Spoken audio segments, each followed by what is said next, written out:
İmam Termiziy rivoyati bilan Payg'ambarimiz alayhissalom aytadilar: albatta Alloh pok, poklikni suyadi. Ozodadir, ozodalikni suyadi. Karamlidir, karamni suyadi. Saxiydir, saxiylikni suyadi. Bas hovlularingizni ozoda tuting deb Rasululloh aytayaptilar.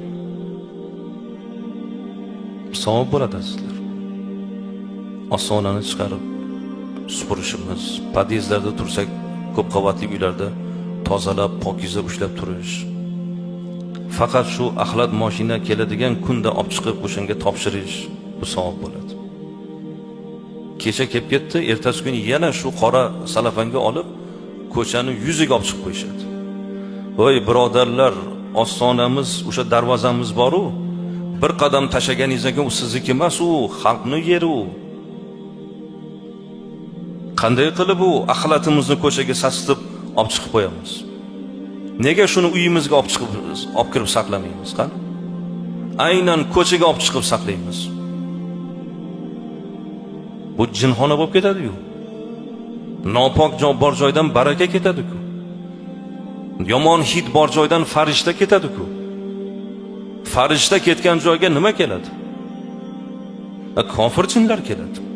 Butun ko'cha jinxonaga aylanib ketadi.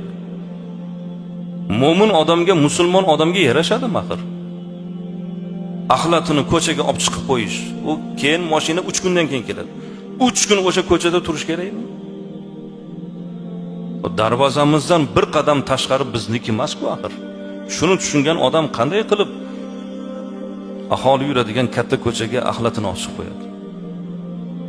Qurilish ashyolarni olib chiqib taxlab qo'yadi. Shuning uchun azizlar, albatta bu hamma jihatdan, nafaqat bu o'zimizning uyimizning ichini pokligi, ostonamizdan tashqaridagi poklikni ham saqlash bizning burchimiz, vazifamiz.